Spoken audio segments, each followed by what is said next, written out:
Bismillahirrahmanirrahim. Assalamualaikum warahmatullahi wabarakatuh. Alhamdulillahirabbil alamin wassalatu wassalamu ala asyrafil anbiya'i wal mursalin wa ala alihi wa sahbihi wa man tabi'ahu ila yaumiddin. Kalau ngomongin baper pasti kita sering. Kita ya yang masih sendiri. Kalau udah berdua insya Allah udah gak gampang baper. Kalaupun baper recovery-nya tuh gampang. Kalau bapernya di luar tinggal pulang ke rumah. Kalau bapernya di rumah tinggal keluar aja. Nabi pernah baper? Pernah, walaupun baper Nabi itu baper fisabilillah ya. Kenapa saya bilang baper fisabilillah? Karena bapernya karena dakwah. Kalau kita bapernya karena masa lalu, baper ngelihat tadi mantan udah bahagia, itu rasanya kayak luka yang dikasih garam, makin perih. Udah terluka dikasih lagi garam, udah jatuh ketiban tangga.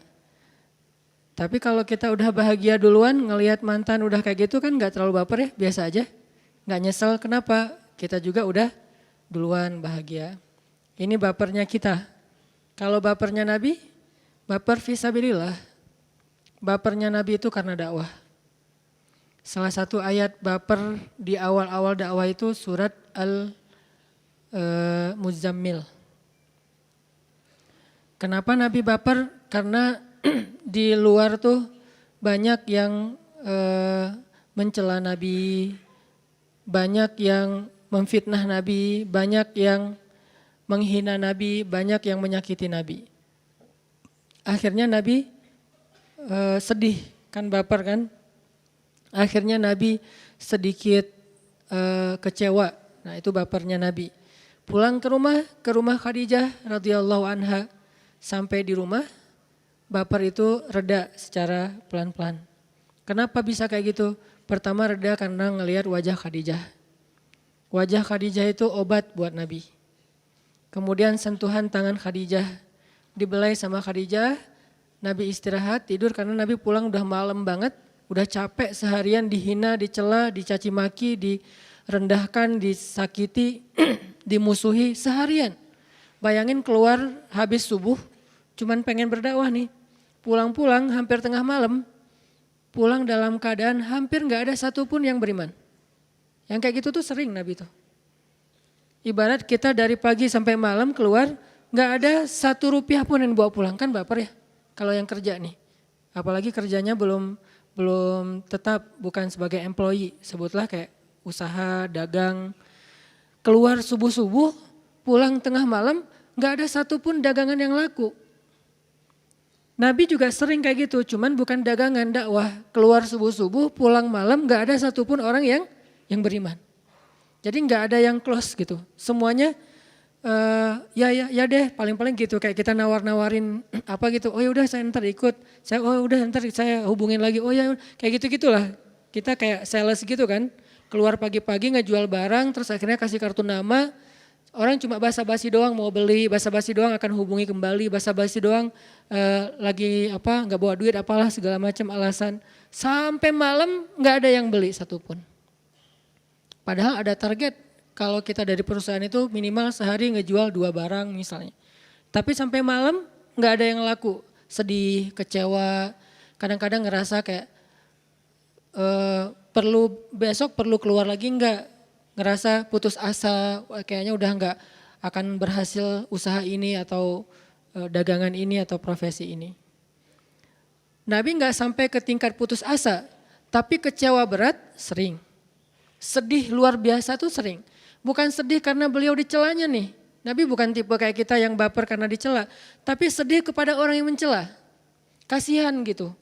Makin dicela, Nabi makin kasihan sama dia dan sedih memikirkan nasib dia nanti di akhirat. Jadi kalau sedih kita mikirin nasib sendiri, baper kita tuh mikirin diri sendiri. Bapernya Nabi itu mikirin orang lain.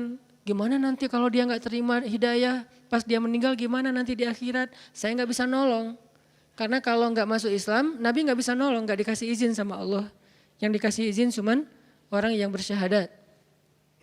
Jadi Nabi baper, sedih, kecewa tuh gara-gara mikirin nasib orang lain. Bukan mikirin perasaan beliau sendiri. Dan bapernya tuh serius loh. Sedih berat. Pas pulang ke rumah ketok pintu pelan, Assalamualaikum, dibukain sama Khadijah. Kelihatan wajah Nabi kayak sedih banget. Langsung Khadijah nyiapin semua.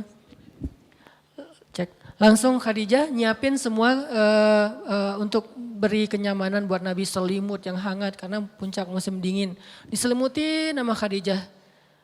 Terus Khadijah nggak mau ngebahas, nggak mau ada apa sih, cerita dong, nggak mau ngebahas sama sekali. Yang penting Nabi nyaman aja, udah makan malam langsung diselimutin, dibelai sama Khadijah. Khadijah pengertian. Lagi tidur, datang Jibril. Ya ayyuhal muzammil. Dipanggil sama Allah Subhanahu wa taala. Allah itu lebih pengertian lagi daripada Khadijah. Karena Allah itu alimun, tahu banget isi hati kita. Kita lagi baper, Allah tahu. Kita lagi sedih, Allah tahu. Kita lagi kecewa, Allah tahu. Allah tahu banget. Ini kekasih Allah lagi sedih nih. Kekasih Allah lagi kecewa nih. Kekasih Allah lagi baper berat dan bapernya tuh baper berpahala, baper fisabilillah. Sehingga Allah langsung manggil, ya ayyuhal muzammil, wahai kekasihku yang sedang berselimut. Kalimat berselimut di sini jangan fokus kepada barang atau benda selimutnya, tapi fokus kepada kondisi Nabi kenapa berselimut. Kondisi Nabi kenapa beliau pulang ke rumah tuh lelah banget dan akhirnya tidur dalam keadaan galau berat. Dipanggil sama Allah, ya ayyuhal muzammil. Ini salah satu contoh ayat Nabi baper. Kayak bapernya ibu lah. Mikirin anaknya, pas anaknya gak mau belajar, pas anaknya misalnya gak terlalu bagus nilainya, pas anaknya ada masalah, pas anaknya sakit, kan ibu yang kebawa perasaan ya, pikiran. Sampai dulu pas bulan pertama saya pergi ke Mesir. Saya pergi ke Mesir itu menjelang Ramadan. Berangkat ke Mesir. Gak lama kemudian masuk bulan Ramadan. Terus lebaran, biasanya di masjid kampung saya itu yang takbir lebaran itu selalu saya. Jadi saya udah habis subuh pulang ke rumah sebentar mandi langsung balik lagi ke masjid takbir. Udah rutin aja tiap tahun pokoknya saya takbir. Tahun itu, tahun pertama saya pergi ke Mesir dan gak takbir. Sehingga pas ibu berangkat ke masjid dengar yang takbirnya beda. Itu ibu udah baper duluan dari sejak di jalan. Udah nangis. Sampai di masjid kan di depan masjid tuh, bukan di dalam masjid sholatnya. Di lapangan depan masjid ibu tuh nangis panjang sampai tetangga-tetangga juga pada nenangin, ngehibur. Kenapa ibu baper?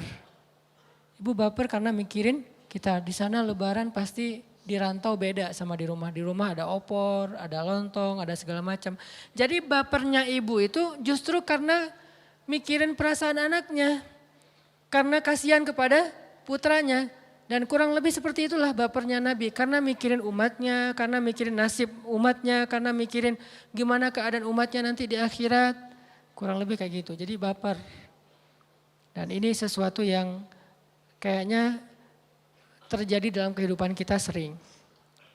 Walaupun nanti kita coba bedain bapernya kita sama bapernya Nabi itu masih beda. Kan Nabi itu 24 jam hidupnya itu semuanya berpahala ya. Bapernya aja berpahala. Nah kita bisa nggak baper kayak gitu ke orang lain? Baper fisabilillah nih. Bapernya karena kasihan teman kita yang dulu teman main bareng, teman mungkin pernah nakal bareng segala macam. Nah sekarang kita alhamdulillah dikasih hidayah sama Allah pengen belajar, memperbaiki diri belum benar tapi udah mau memperbaiki diri. Kasihan sama teman kita bukan malah benci. Makin mereka kayak ngedebat kita, ngejelekin kita, ngejauhin kita makin kasihan. Akhirnya dengan baper itu kita jadi ngemodal banget buat doa. Ya Allah kasihan teman saya yang itu. Dulu kita bareng-bareng sering ninggalin sholat, bareng-bareng mungkin hidupnya sia-sia. Selamatkan dia ya Allah. Ini bapernya Nabi SAW tuh kualitasnya kayak gitu. Walaupun tetap kalau kita manusia biasa kadang bapernya baper egois. Pengen dihargai, pengen dimenangkan, pengen diprioritaskan, pengen dianggap, pengen gitu-gitu. Itu bikin kita baper. Ini contoh-contoh baper dulu ya. Dan kita karena belajar agama ya, teladan kita Rasulullah pastinya. Nggak ada teladan yang lebih utama daripada Rasul. Dan kalau kita bilang, itu mah Nabi. Kalau kayak gitu terus untuk apa beliau diutus kalau bukan untuk diteladani kan? Kan ada orang bilang, itu mah Nabi kita beda. Kalau gitu nggak usah neladani Nabi gitu. Kalau nggak usah diteladani ngapain beliau diutus? Udah aja Allah turunkan Al-Quran dalam bentuk buku tiba-tiba ada dan dibaca rame-rame. Atau tiba-tiba Al-Quran itu di-share aja sama Allah di dalam handphone. Semua handphone itu udah ada aplikasi Al-Quran. Bisa juga kan? Kayak misalnya ada beberapa program yang kalau kita beli handphone pasti ada kan ya aplikasinya. Udah wajib tuh dari Android. Kenapa Allah nggak share aja langsung? Kayak misalnya MP3-nya udah ada. Terus game tertentu tuh udah ada. Terus kalau di komputer mah sekedar minimal Office-nya udah ada gitu. Kenapa Allah nggak nge-share aja Al-Quran di setiap handphone kita? Kenapa nggak di-share aja Al-Quran dalam bentuk buku, lembaran, terus dibaca rame-rame dan dicetak ulang gitu? Kenapa harus ada Nabi? Karena kalau lembaran cuman teori, tapi tidak ada visual teladannya, uswahnya tuh nggak ada. Nabi diutus supaya ditiru. Nabi diutus supaya dicontoh. Nabi diutus supaya diteladani. Jadi kalau kita bilang itu mah Nabi kita beda. Terus buat apa Nabi diutus? Itu kan logika sederhananya. Tapi kan kita nggak bakalan bisa seperti Nabi. Emang nggak bakalan bisa sama persis kayak Nabi. Tapi kita tetap bisa berada di track yang sama dengan Nabi walaupun jaraknya jauh. Gak akan pernah sejajar sama Nabi. Ibaratnya ini perjalanan kayak maraton gitu. Mungkin kita entah berapa kilo ketinggalan di belakang. Tapi minimal kita gak salah jalan. Walaupun telat sampai juga. Daripada kita berpikir dia mah pro saya gak akan lewat jalan itu. Sehingga akhirnya gak sampai di tujuan. Walaupun kita nggak pro, masih amatiran banget, baru belajar, nggak apa-apa deh, telat juga sampainya, nanti dibantu sama Nabi. Ketika Nabi nunggu di akhirat kok nggak sampai-sampai di surga, nanti Nabi nyusul. Nanti Nabi akan bawa kita kendaraan. Ibarat kalau di surfing itu pas dia swipe out gitu kan, disapu sama ombak, terdatang rescue-nya. Minimal dia udah ada di situ, daripada gua males juga ya, ternyata itu pro semua yang main, akhirnya kita di pantai doang. Enggak, minimal dia sama-sama beraktivitas yang sama walaupun ada yang pro, ada yang amatiran. Jadi Nabi itu untuk ditiru, bukan untuk dibanggain doang. Rasulullah apa segala macam untuk ditiru. Walaupun kita nggak bisa niru semuanya. Termasuk dalam bab baper-baperan. Baper itu bukan cuman kebiasaan ABG anak muda doang. Orang tua juga bisa baper. Cuman kasusnya beda-beda. Nah, Rasulullah SAW sendiri baper. Kok Nabi bisa baper? Karena beliau manusia. Masa sih harusnya kan dia nggak ada baper-baperan, flat aja. Justru kalau Nabi itu bukan manusia, malaikat, kita tuh nggak akan bisa niru Nabi justru. Karena tuh Nabi terlalu perfect, nggak ada sama sekali adegan-adegan kekeliruan, lupa. Berarti kita nggak akan bisa niru Nabi, soalnya terlalu sempurna. Kenapa Allah mengutus Nabi itu manusia, bukan malaikat? Supaya kekurangannya menjadi teladan buat kita. Kekurangan Nabi aja jadi teladan loh. Nabi kurang, itu teladan buat kita. Contoh apa? Nabi pernah keliru? Beberapa kali malah. Nabi pernah ditegur Allah? Beberapa kali. Ada di surat yang paling terkenal, Abasa. Ada di surat Ad-Duha, ada di surat At-Tahrim, ada di surat Al-Ahzab, ada di surat At-Taubah, ada di surat Al-Anfal, ada di surat Al-Imran, ada di surat Al-Baqarah. Ada banyak surat yang negur Nabi. Kenapa kok ditegur? Karena Nabi keliru. Loh, katanya Nabi kok bisa keliru? Supaya kalau kita keliru ada teladan yang bisa kita tiru. Bagaimana memperbaiki kekeliruan, bagaimana menyikapi orang yang keliru. Jadi Nabi benar dan kelirunya aja teladan. Saya nggak bilang benar dan salah ya, karena Nabi nggak berbuat salah. Tapi keliru ya, beda salah sama keliru. Salah itu dosa, kalau keliru dimaafin. Nabi keliru, ya. Tapi keliru Nabi teladan. Nabi pernah sholatnya misalnya lupa, pernah. Sholat harusnya 4 rakaat jadi 2 rakaat. Wah, katanya Nabi kok gak khusyuk. Supaya kita kalau nanti gak khusyuk, bukan Nabi yang gak khusyuk kita. Kalau Nabi gak menteladani yang kayak gitu, begitu kita salah sholat, akhirnya kita harus ulangi lagi dari awal. Bayangin teman-teman sholat duhur. Karena riweh, tadi habis rapat, akhirnya sholat zuhur mikirin rapat aja. Udah gitu 2 rakaat salam. Aduh salah Baru 2 rakaat, mulai lagi dari awal. Kan berat kan buat kita. Tapi kalau ada teladan dari Nabi, Nabi pernah kayak gitu. Tapi gak memulai dari awal, ngelanjutin 2 berikutnya.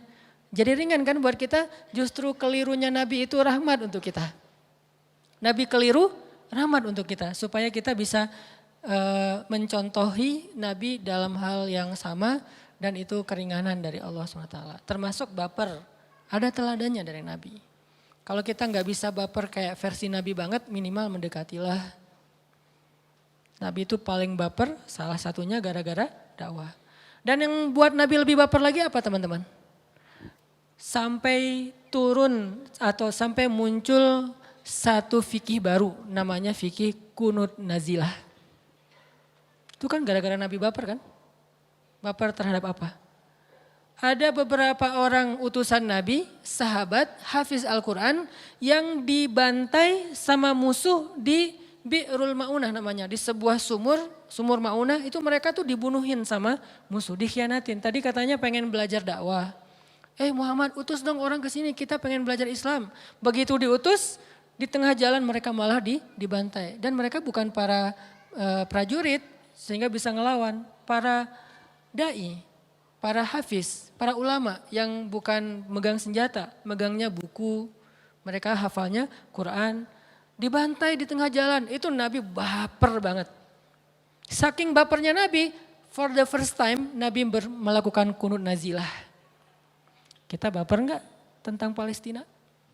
Kalau kita mau niru Nabi nih, kita baper enggak tentang Suriah? Kita baper enggak tentang Irak? Kita baper enggak tentang Rohingya? Karena baper itulah yang disebut dengan baper fisabilillah, baper berpahala. Dan emang Allah suka baper kayak gitu. Karena kalau enggak baper kayak gitu, berarti udah enggak ada lagi innamal mu'minuna ikhwa, satu rasa di antara mukmin. Bahkan kalau ngomongin tentang yang kayak Suriah, Palestina, Rohingya, enggak usah ngomongin agama aja, udah cukup layak kita baper. Ngomongin kemanusiaan doang nih, udah cukup layak kita baper. Apalagi udah ditambah lagi dengan iman. Dan enggak ada salahnya kan orang baper karena iman. Kayak saya baper karena sekampung, saya baper karena saudara, ya kan ya. Ada saudara darah, ada saudara karena suku, ada saudara karena persahabatan, ada saudara karena iman. Dan itu semuanya legal, sah-sah aja. Kita respect sama semua orang. Kayak misalnya kita sama teman kita, dia sakit, kita apa namanya tuh, kayak kontak batin gitu. Tapi dia cowok ya, bukan cewek. Kalau dia cewek sakit terus kontak batin, nah ini kayaknya dulu ada cerita.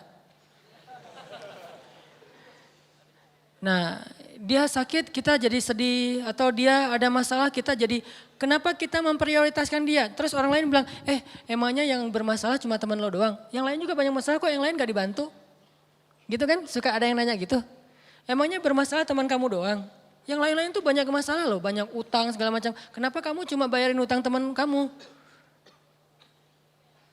Logis gak sih kalau kita ngebayarin utang teman kita duluan? Di antara banyak orang yang berutang? Wajar banget kan? Orang dia teman saya. Yang lain kan manusia juga. Ya tapi kalau saya punya duit lebih pasti saya bantu. Namanya manusia itu dzawil qurba, yang dekat dulu nih. Semampu kita, dia juga punya temannya. Makanya manusia bersosial kan ya. Jadi wajar banget kalau saya ngebantu teman saya duluan. Padahal yang punya masalah kayak gitu tuh banyak, bukan teman saya doang. Itu wajar banget. Gitu juga kita ngebantu misalnya saudara kita yang sebangsa, wajar. Kenapa nggak bantu yang kena musibah misalnya kebakaran kemarin di Amerika? Ya karena itu jauh, ini yang dekat dalam hubungan kebangsaan. Tapi ada hubungan lain selain kebangsaan, hubungan iman. Kenapa bantu Suriah? Kenapa bantu Palestina? Nah itu sesama Muslim. Wah, kok pakai agama sih? Wajar dong. Pakai agama boleh, pakai darah boleh, pakai suku boleh, pakai kebangsaan boleh. Semua itu ikatan. Dan itu semuanya legal. Gak ada masalah dengan itu. Kita membantu seseorang karena dia seagama, boleh. Kita bantu seseorang karena dia sekolah bareng kita sama-sama alma mater gitu, alumni, boleh. Kita bantu dia karena sekampung, boleh. Kita bantu dia karena dia pernah jadi mantan. Boleh. Pokoknya itu kan alasan-alasan yang logis dan wajar kan. Boleh gak bantu mantan? Tapi nggak pakai modus ya. Mantan lagi ngurus surat perceraian. Wah semangat banget ngebantunya tuh. Kayaknya itu paling semangat tuh. Wah sini biar saya urus tuh yang di pengadilan teman saya semua tuh. Gitu ngomongnya. Makin cepat diurus, kalau perlu kita wah pakai belakang biar cepet. Jangan nanti dia berubah pikiran lagi nggak jadi cerai kan rugi gitu. Ada yang kayak gitu. Wajar nggak sih ngebantu orang yang kita mungkin punya hubungan baik hubungan darah, hubungan suku, hubungan kebangsaan, hubungan iman. Semua itu legal dan nggak perlu dipermasalahkan. Jadi saya agak-agak heran orang yang educated masih mempermasalahkan yang kayak gini-gini. Apakah kita nggak pakai logika? Sederhana banget logikanya tuh. Kenapa kamu bantu pas gempa di Aceh? Itu kampung saya. Emangnya yang gempa di Aceh doang? Ya nggak masalah, tapi itu kampung saya gitu. Dan memang saya nggak boleh bantu orang kampung sendiri. Kan gitu ya, habis gempa di PD kemarin tempat lahir saya. Pasti ada sesuatu yang lebih. Kita juga kayak gitu, kenapa?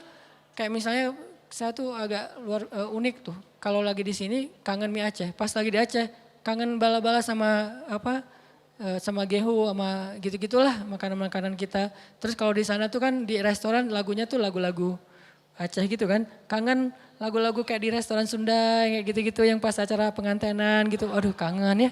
Jadi ada ikatan sekarang tuh walaupun saya keturunannya murni Aceh tapi udah 11 tahun di Bandung dan kangen tetap dengan Bandung. Malah sekarang pride dengan budaya Sunda. Kemana-mana tuh saya kayak ngebanggain Sundanya selain emang aslinya orang Aceh. Kenapa? Karena udah ada hubungan. Apa hubungannya dengan Sunda Ustadz? Ya gitulah pokoknya. Gak usah diperjelas ya. Ntar rame. Kenapa? Karena teman-teman saya banyak orang Bandung. Sejak 11 tahun yang lalu saya tinggal di sini. Apalagi udah ada pemuda hijrah ya gengnya orang Sunda semua. Ngobrolnya mereka pakai bahasa Sunda. Walaupun saya nggak berani pakai bahasa Sunda takut salah tapi ngerti banget lah mereka ngomong apa. Dan dengan ngerti dan feel-nya juga udah dapat apa yang orang Sunda itu suka yang nggak suka. Yang orang Sunda itu kayaknya kena banget gitu. Apa yang buat mereka tuh flat aja. Itu ngerti udah punya feel-nya. Berarti kan udah ada hubungan nih. Sehingga ketika ada masalah kayaknya misalnya kemarin tuh. Ustadz yuk kita bikin sebuah program sebutlah di sebuah provinsi mana gitu daerah timur. Saya bilang, jangan, itu kojo banget tuh. Emang kenapa Ustaz? Mending di Bandung dulu. Kenapa saya ngebelain Bandung dulu kalau ada program-program yang menurut saya tuh kayaknya bagus nih. Gagasan-gagasan yang out of the box, kreatif dan insya Allah positif. Kenapa saya ngebela-belain di Bandung dulu gak usah di kota lain? Karena kan udah ada ikatan emosional kan dengan Bandung. Nah itu hal yang wajar. Kenapa saya ngebelain Palestina? Karena ada ikatan emosional dengan Palestina. Ikatan emosional dengan Suriah dan ikatan emosional itu dibangun lewat iman kata Nabi. Nanti ketika terjadi huru hara akhir zaman, iman itu tertinggal di Syam. Syam itu Suriah Palestina. Iman itu adanya di Syam. Lalu para sahabat bertanya ya Rasul kalau terjadi huru hara nanti di 3 kota itu. Ada di Syam, ada di Irak, ada di Yaman. Kira-kira mana yang kita harus datengin? Kata Nabi Syam dulu. Maksudnya apa? Kalau kalian pengen bantu huru hara akhir zaman, korban huru hara akhir zaman, bantu Syam dulu kata Nabi. Nabi yang nyuruh, bantu Syam dulu. Syam itu termasuk Palestina dan Suriah. Berarti itu ikatan yang terbangun oleh keimanan berdasarkan hadis-hadis Nabi. Dan itu hal yang wajar lah. Sama kayak kita tergerak karena postingan seorang selebgram yang kita ngefans banget sama dia, idola kita gitu. Sebutlah kalau di bola itu ada Cristiano Ronaldo. Dia bikin postingan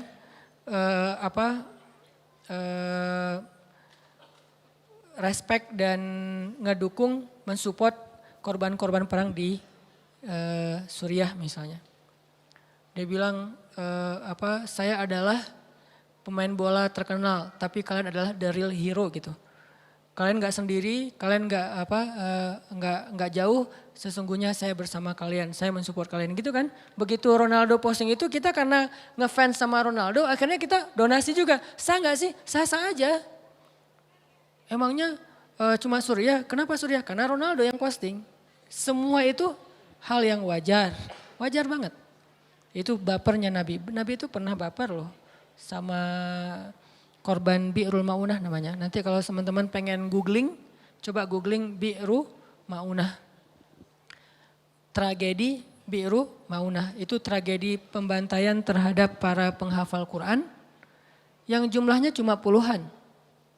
Bukan ribuan, bukan ratusan ribu, puluhan. Itu aja Nabi itu doa, ya Allah hancurkanlah, doanya gitu. Kok doanya ekstrim banget sih, radikal banget sih, gak ada kasih sayang. Nabi itu simbol kasih sayang. Gak ada orang yang lebih lembut daripada Rasulullah. Gak ada yang lebih besar kasih sayangnya daripada Rasulullah. Gak ada yang lebih toleran daripada Rasulullah. Tapi orang yang kayak gini, doanya ya Allah hancurkanlah orang-orang yang berkhianat itu.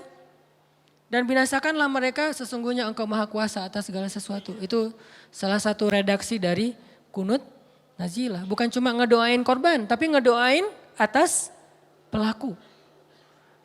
Gak boleh ngedoain yang buruk-buruk, doain aja dapat hidayah. Nabi itu ngedoain, kenapa? Karena itu kejahatan kemanusiaan yang udah sangat luar biasa. Ngebunuh orang yang gak bersenjata kan kejahatan kemanusiaan ya. Kalau ngebunuh sama-sama senjata itu wajar. Nabi gak ngedoain mereka yang buruk-buruk, kayak misalnya perang Uhud.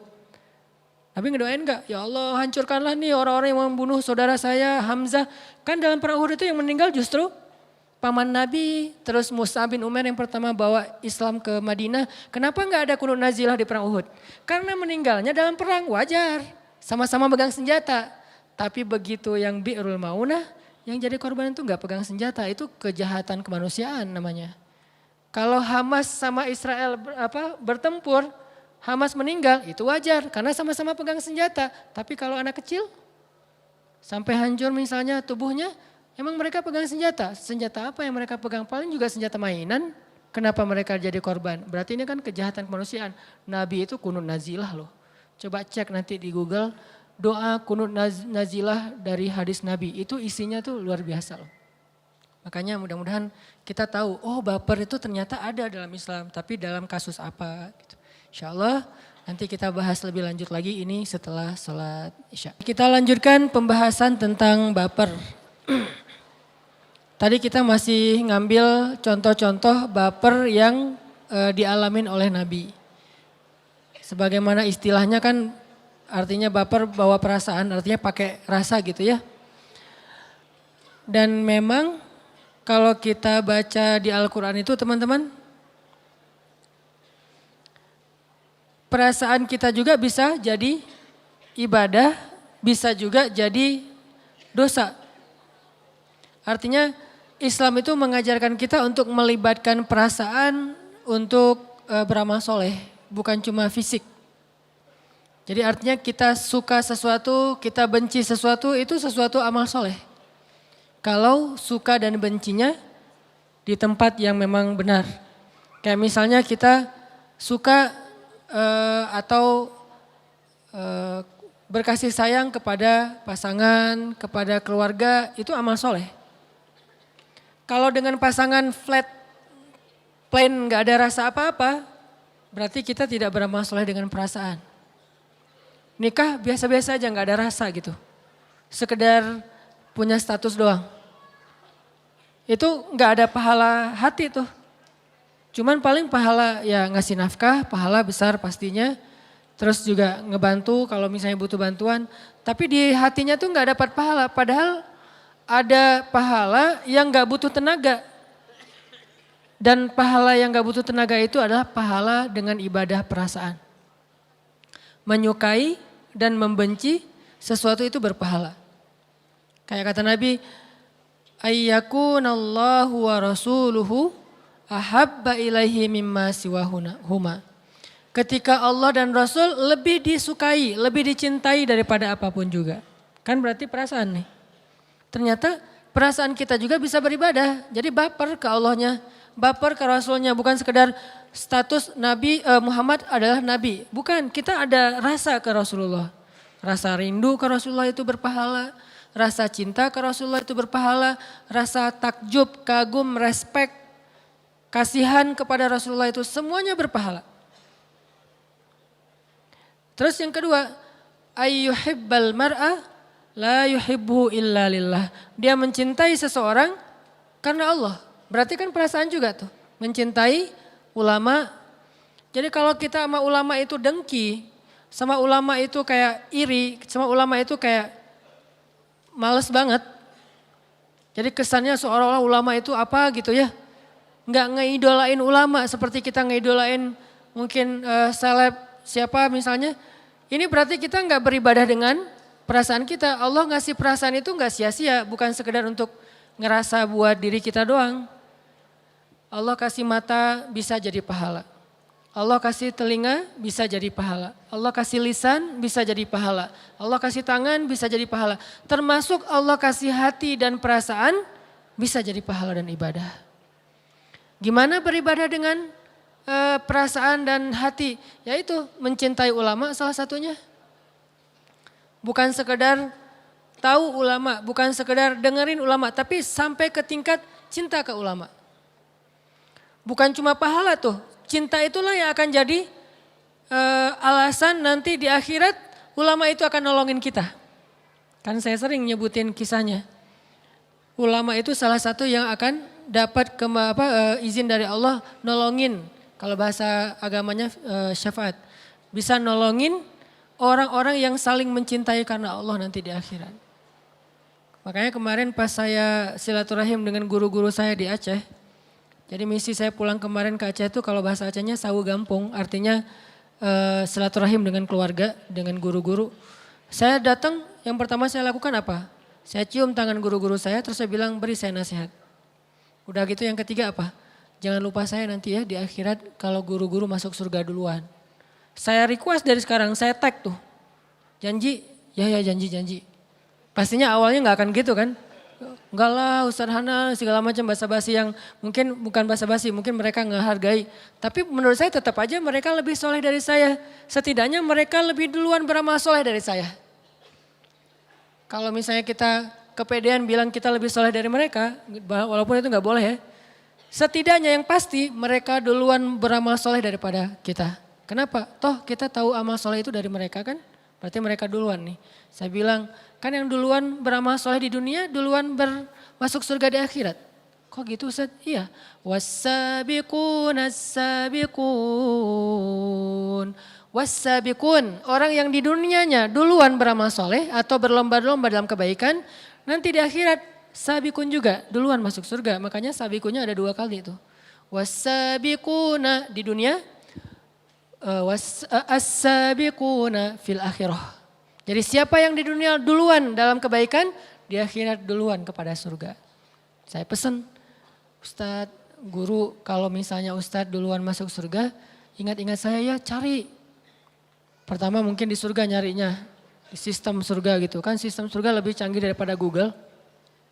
Karena sistem surga itu udah luar biasa, Allah yang bikin. Hanan Ataki gitu, nggak ada. Kalau gitu pakai underscore kali, Hanan underscore Ataki. Kalau Hanan Ataki doang mungkin beda. Atau ada Ustadz Hanan Ataki beda juga. Pesan sponsor. Ustadz Hanan underscore Ataki, nggak pakai underscore 2 kali ya. Oh ternyata nggak ada juga. Gitu. Udah pakai underscore nggak ada. Oh kalau gitu emang nggak ada di surga nih, belum masuk.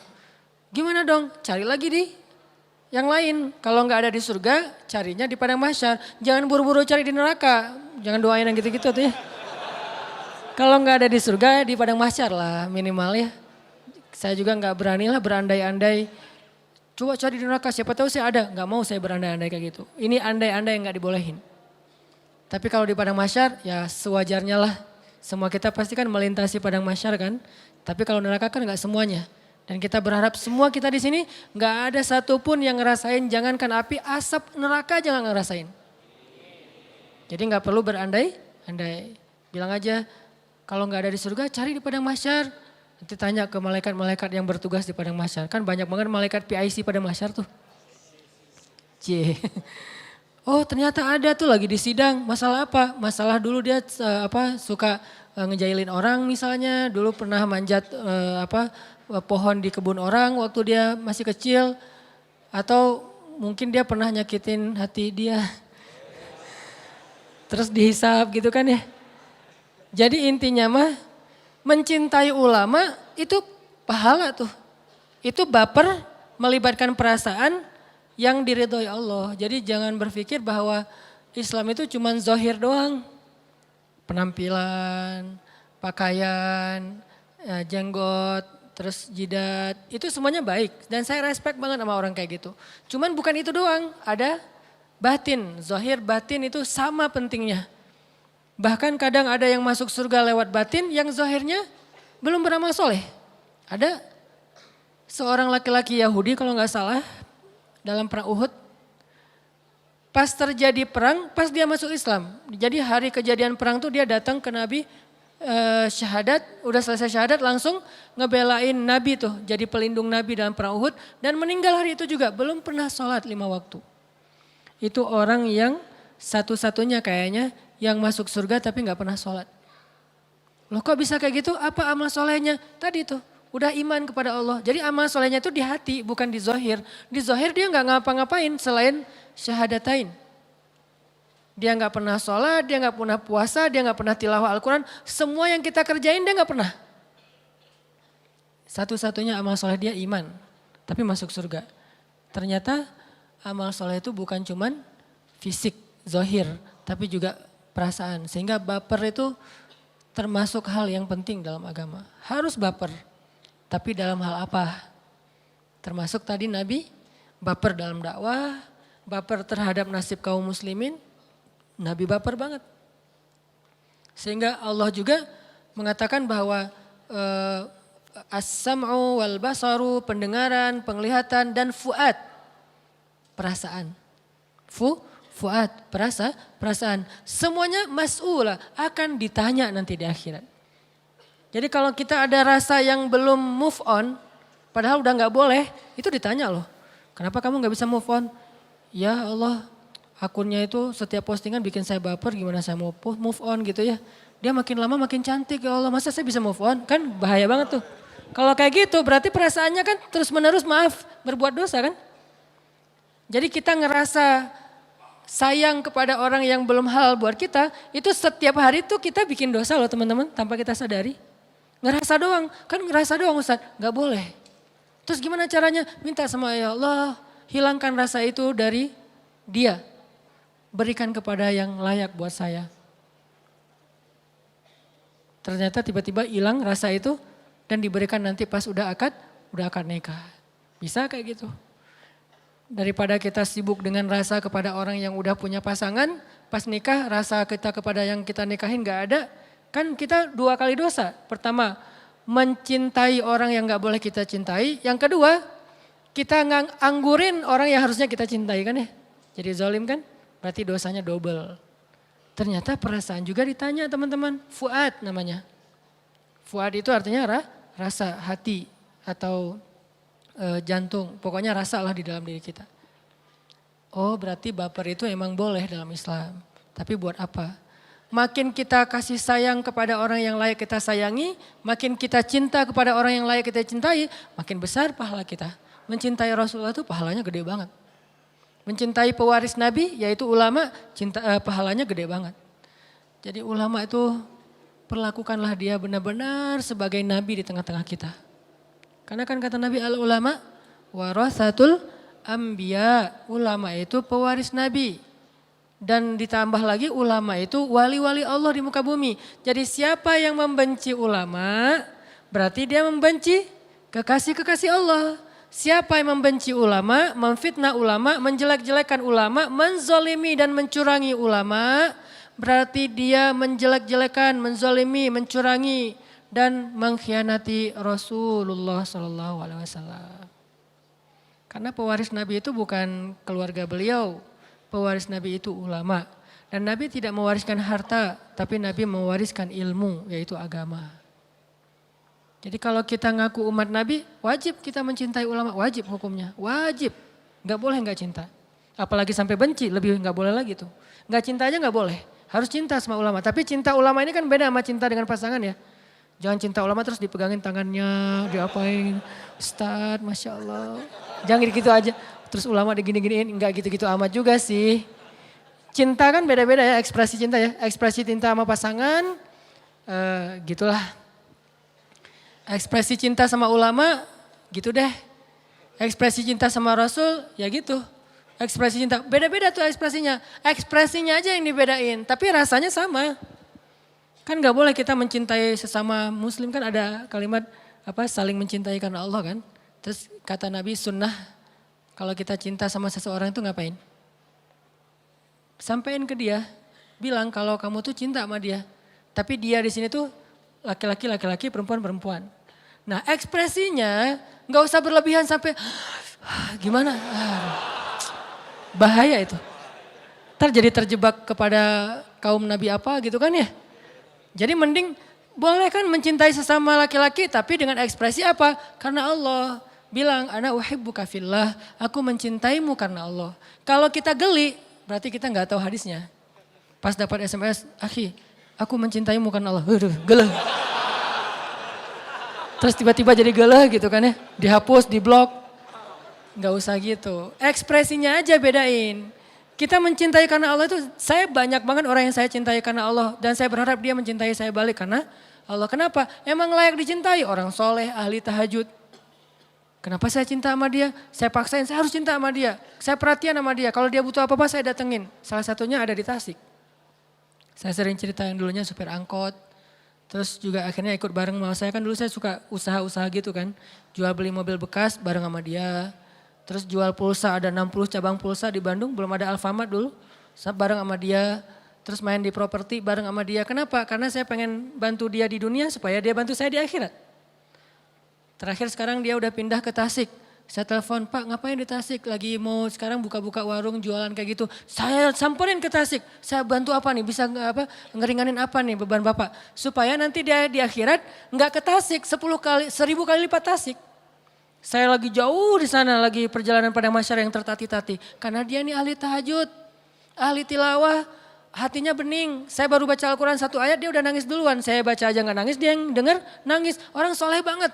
Saya ngelihat langsung kesolehan dia dan kita cuma berhukum dengan zahir ya, kita gak tahu batinnya. Makanya gak boleh menjudge isi hati orang, hanya menjudge zahirnya. Zahirnya soleh.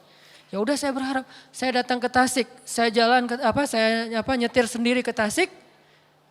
Biar nanti di akhirat dia yang akan menjemput saya di padang mahsyar yang jaraknya mungkin lebih jauh daripada Bandung Tasik. Itu kan mencintai orang soleh dan saya punya beberapa list orang-orang kayak gitu saya simpan di saya. Dan saya berusaha supaya dia juga cinta sama saya. Karena kalau saya cinta sama dia doang tapi dia nggak cinta sama saya, belum berbalas nanti di akhirat. Caranya gimana biar dia cinta sama saya juga? Tahadu, tahabu. Salah satunya kan saling berhadiahlah kalian, maka kalian saling mencintai. Berarti saya harus kasih dia banyak hadiah. Butuh apa Pak? Butuh apa? Hadiah. Biar dia ingat saya. Terus kalau ada apa-apa, saya curhatnya ke dia. Tolong doain anak saya lagi sakit, tolong doain saya lagi sedih, tolong doain. Akhirnya dia ingat saya terus, nanti di akhirat juga kayak gitu. Begitu dia nggak ngelihat saya, dia ingat. Nah, akhirnya saya dapat cinta dia. Suatu saat lama nggak ketemu, tiba-tiba dia SMS, Ustadz gimana keadaannya? Saya kangen udah lama nih nggak ketemu Ustadz. Biasanya saya suka dipanggil ke rumah untuk kalau saya ada rusak listrik atau apa suka manggil dia. Padahal kalau manggil tetangga bisa kan? Yang bisa benerin listrik banyaklah tetangga. Kenapa saya manggil dia jauh-jauh? Karena saya pengen ngasih hadiah buat dia. Benerin listrik berapa sih? Cuman ganti kabel segala macam, paling sejam juga beres, kasih 25.000, 30.000. Tapi saya pengen ngundang dia ke rumah, biar nggak cuman ngundang ngasih duit, mending saya ngasih dia sedikit kerjaan, biar lebih baik buat dia, biar nggak mencela juga menghina.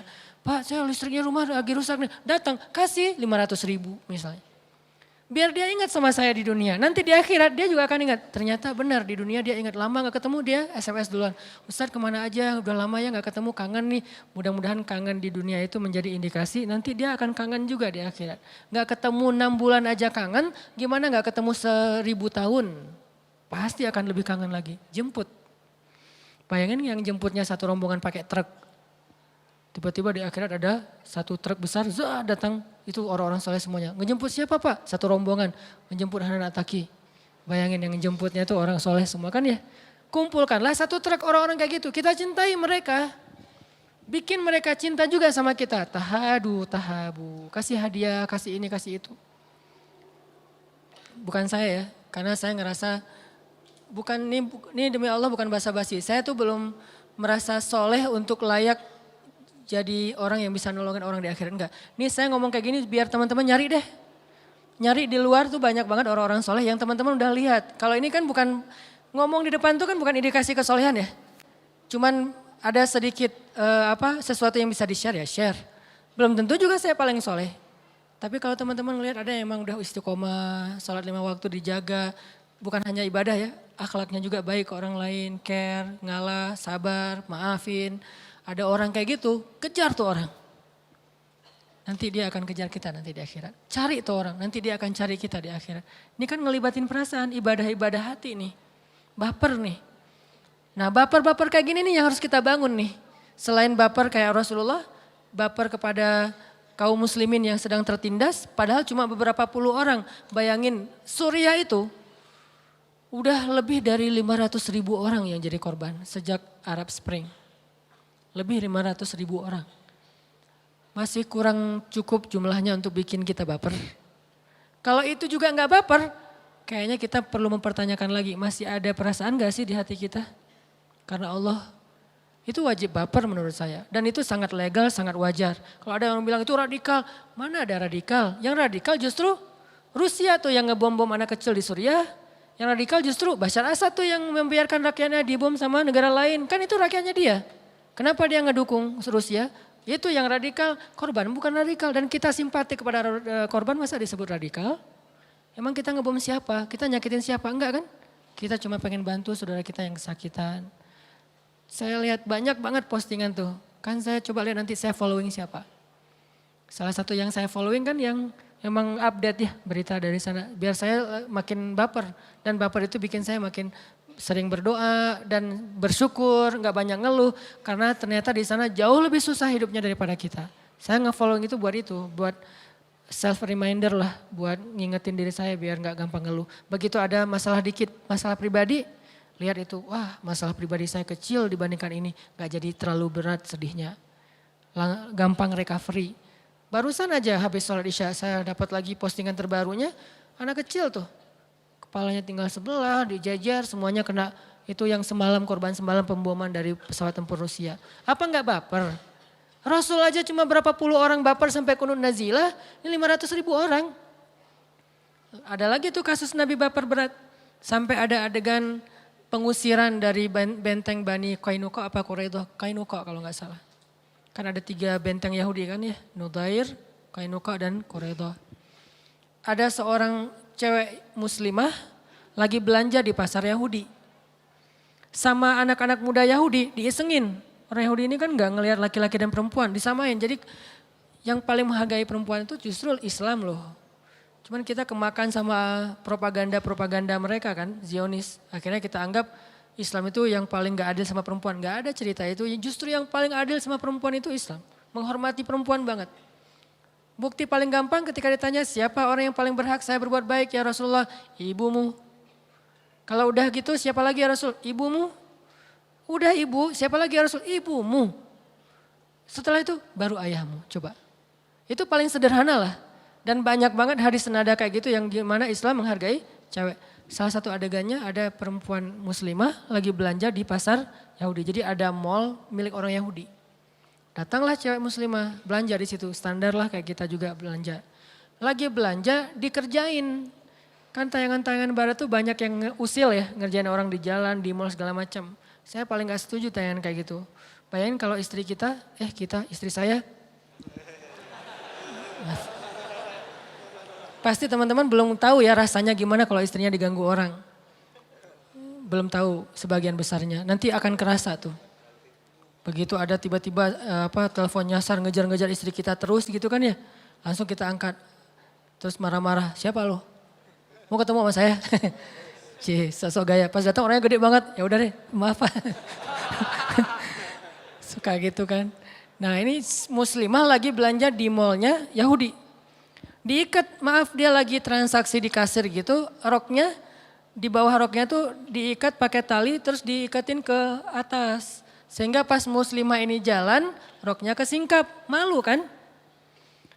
Orang Islam itu muslimah itu kan menutup aurat bukan karena kewajiban, tapi karena kehormatan dan rasa malu. Rasa malunya tuh besar. Jadi begitu kesingkap angin aja, dia tuh panik langsung nutup jilbabnya, panik. Kenapa? Dibangun dengan rasa malu dan iman. Bukan asal, kan gak sengaja, udah biarin aja angin-anginan. Enggak. Dia tuh pakai jilbab. Dia pakai jilbab bukan karena kewajiban loh.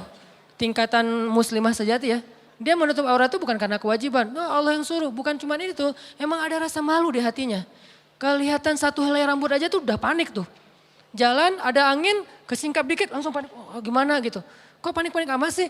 Karena rasa malunya besar. Orang kayak gitu kan akan merasa sangat terpukul. Ketika kepala aja kelihatan rambut dia panik, apalagi kelihatan betisnya misalnya. Kesingkap, malu, nangis. Dilihat sama seorang ABG cowok muslim. Wah, ada muslimah dikerjain nih. Diputusin tuh tali, dibantuin sama dia. Dihalang-halangi sama anak-anak muda Yahudi. Gak boleh. Berantem. Akhirnya dikeroyoklah anak muda muslim itu dan meninggal. Udah menistakan perempuan, ngoroyok anak muda yang ngebelain tadi. Meninggal. Wah, Nabi baper banget kalau udah kayak gitu.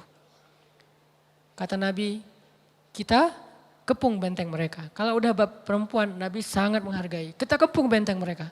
Dikepung sama Nabi. Dikepung, minta diserahkan pelaku-pelakunya mau dihukum sama Nabi. Nggak diserahin. Coba orang Yahudi kan gitu. Lihat aja postingan-postingan terbaru di Palestina. Seorang muslimah disuruh buka jilbabnya. Dia nggak mau buka, ditembak di tempat. Muslimah dipukulin sama, masa tentara mukulin cewek? Kan agak-agak aneh nih. Nah, Nabi baper banget, dikepung cuma satu permintaannya, serahin pelaku-pelakunya biar kita adili. Dan Nabi nggak akan zalim kok, akan diadili sesuai dengan keadilan. Keserahkan, nggak diserahin. Kalau nggak diserahin ya udah dikepung aja terus. Sampai mereka nyerah, akhirnya diusirlah yang tua-tua, yang perempuan disuruh keluar dari Madinah karena udah membatalkan perjanjian. Udah nggak sesuai lagi dengan akad di awal, yang muda-muda dikumpulin kemudian mereka dihukum. Ini bapernya Nabi nih. Terus kalau Nabi satu muslimah aja digituin doang, baper. Gimana kita di Suriah hampir ribuan muslimah itu dinodai. Di Rohingya banyak banget kasus perempuan muslimah yang ayahnya udah lari, yang kakaknya udah lari, yang ibunya dibunuh di depan matanya, yang anak kecil dibunuh. Yang perempuan yang ABG nih umur di atas 7 tahun sampai 25 tahun itu dinodai. Dan banyak kasus yang dalam semalam itu puluhan orang menodai satu perempuan. Puluhan orang dalam satu malam. Sampai dia jadi kayak orang gila gitu. Apa masih kurang alasan buat baper? Jadi menurut saya kalau ini juga nggak baper, plain banget sih perasaannya. Dan kita takutkan Allah juga nanti akan memberikan dia ujian yang sama. Ketika dia dalam masalah yang besar, orang nggak ada yang kasihan sama dia. Dan masalah paling besar itu nanti di akhirat. Ketika dia di akhirat dapat banyak masalah dari para malaikat, nggak ada yang peduli sama dia. Kan ini kasihan. Minimal baper kita tentang Rohingya, bikin orang Rohingya baper ke kita nanti di padang mahsyar. Baper kita ke Suriah dan Palestina, bikin mereka baper ke kita nanti di padang mahsyar. Kenapa mereka? Karena mereka tuh menurut saya udah dijamin masuk surga loh. Kan siapa yang meninggal dibunuh dijamin masuk surga kan? Karena semua dosanya dikasih ke pembunuh. Berarti dia gak ada dosa tuh. Ditambah lagi di Suriah dan Palestina itu yang meninggal anak kecil yang emang gak punya dosa. Dan anak kecil di sana beda sama anak kecil kita. Di sana rata-rata anak kecilnya hafiz Al-Quran. Hafalnya tuh gak lama-lama sebulan khatam 30 juz. Ini gak ada lagi alasan buat kita gak baper. Tadi aja kita ada ulama yang belum hafiz tapi soleh. Kita udah belajar mencintai mereka ya. Berusaha gitu kasih hadiah biar mereka cinta sama kita. Gimana yang anak kecil hafiz Quran korban perang. Itu kan udah dijamin banget masuk surga. Yang bahkan mungkin gak pakai hisab. Was-sabiquna as-sabiqun ulaikal muqarrabun. Mereka duluan masuk surga, surganya Firdaus, gak pakai hisab. Orang kayak gini kalau cinta sama kita gara-gara di dunia kita mencintai mereka, wah enak banget hidup kita nanti di akhirat. Banyak yang nolongin. Makanya kenapa Ustaz Hanan tuh kok sering-sering posting bab, walaupun gak sering sebetulnya segitu mah masih wajar. Bab tentang Suriah, Palestina. Kenapa nggak posting tentang Indonesia? Yang posting tentang Indonesia udah ada istri saya. Lihat aja Rumah Teduh Sabarin kan nge-posting tentang Indonesia, khususnya yang dekat dengan kita, Jawa Barat. Korban-korban bukan korban, yang kena musibah sakit kanker yang luar biasa itu udah ada di istri saya motivasi terus biar dia istiqomah dengan aktivitasnya menolong atau nemenin teman-teman yang kena penyakit kanker dan mereka miskin. Saya pernah nemenin ke Tasik, pernah nemenin ke Garut, dan itu korbannya ngeri-ngeri loh. Rata-rata orang yang menengah ke bawah, bahkan bukan miskin, fakir. Udah ada bagian itu. Jadi bukan berarti kita ngelupain yang di Indonesia, enggak sama sekali. Cuman bagian ini udah ada, bagian ini udah ada. Tapi kalau Suriah dan Palestina, emang beda sih. Bukan beda masalah tempat atau negaranya. Keadaannya jauh lebih sulit daripada kita, jauh. Orang di sini sakit, masih ada keluarga, di sana nggak ada siapa-siapa. Makanya teman-teman, baper-baper kayak gini yang kita perlu bangun di dalam diri kita. Memang harus melibatkan perasaan, nggak boleh sekedar basa-basi simpatiknya. Dan nggak usah khawatir dengan anggapan orang lain. Yang penting satu aja, jangan ganggu orang, jangan menghina orang, jangan mencela orang, jangan menjudge orang lain. Kalau kita nggak pernah ganggu orang lain, terus kita respect pada seseorang, kita simpati pada seseorang, itu wajar banget. Kecuali kita suka menjudge orang lain, suka menghina orang lain, suka ganggu orang lain, itu baru salah. Jadi salahnya itu bukan simpatik, ngeganggunya yang salah. Baper tetap. Coba teman-teman lihat deh di surat Al-Kahfi, salah satu contoh Nabi baper. Surat 18 ayat 6. Itu salah satu contoh Nabi baper banget. فَلَعَلَّكَ بَاخِعٌ نَفْسَكَ عَلَىٰ آثَارِهِمْ إِن لَّمْ يُؤْمِنُوا بِهَذَا الْحَدِيثِ أَسَفًا. Hampir-hampir kamu mencelakai dirimu sendiri wahai Muhammad.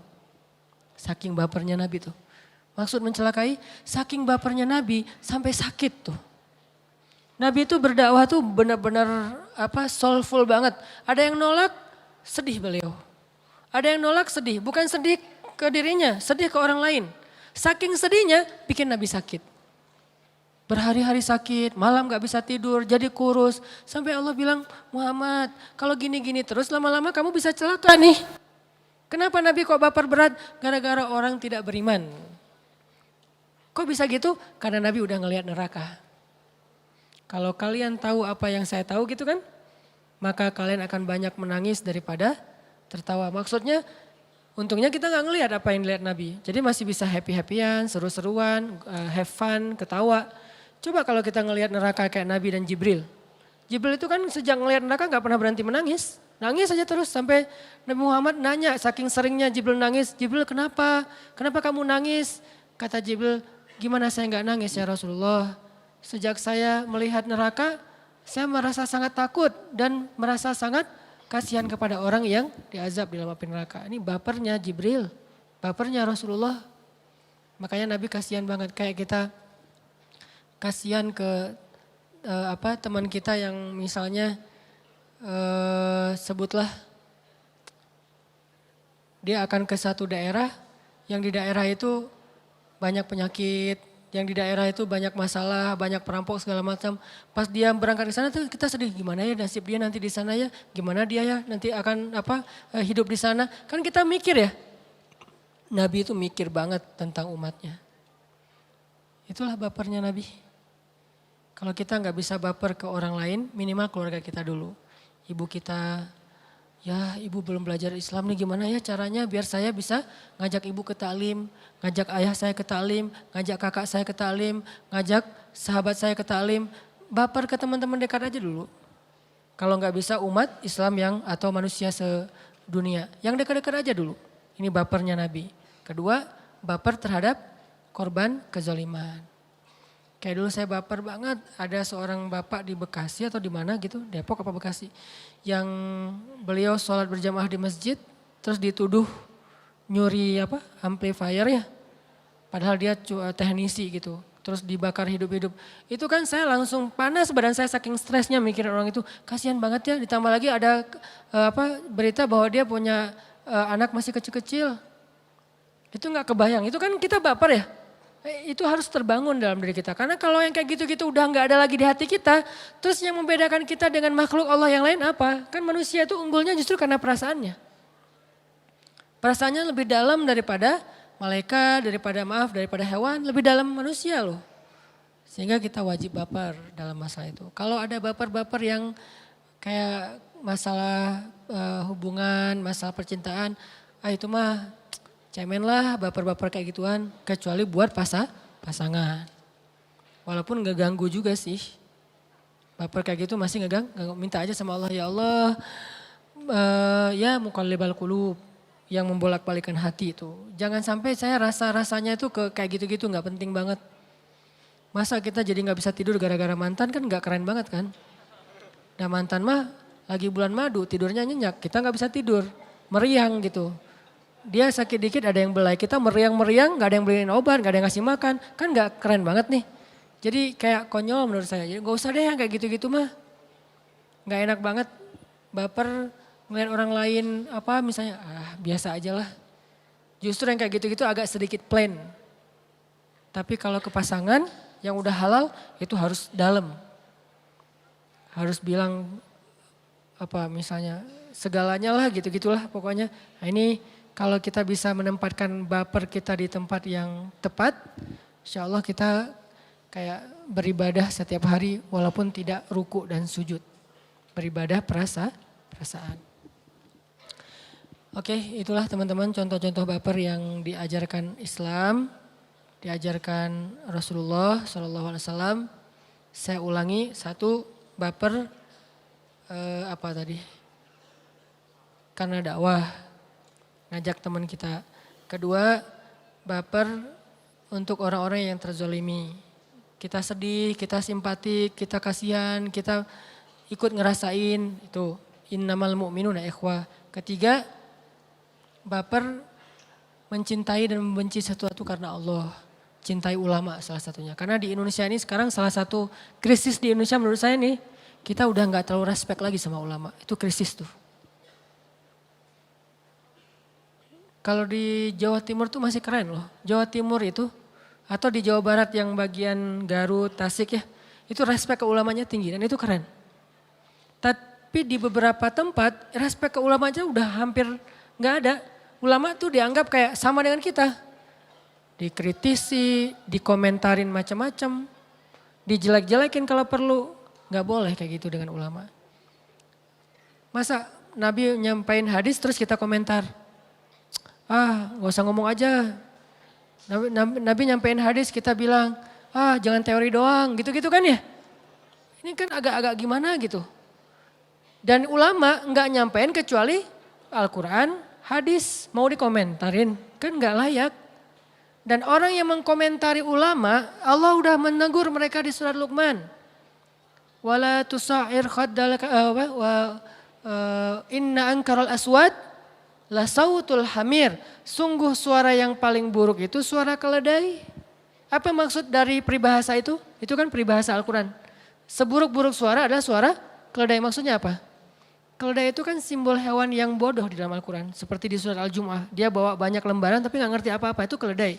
Tapi suaranya lantang. Maksudnya apa? Seburuk-buruk suara adalah orang yang gak ngerti apa-apa. Tapi membantah ulama. Ini bahaya nih.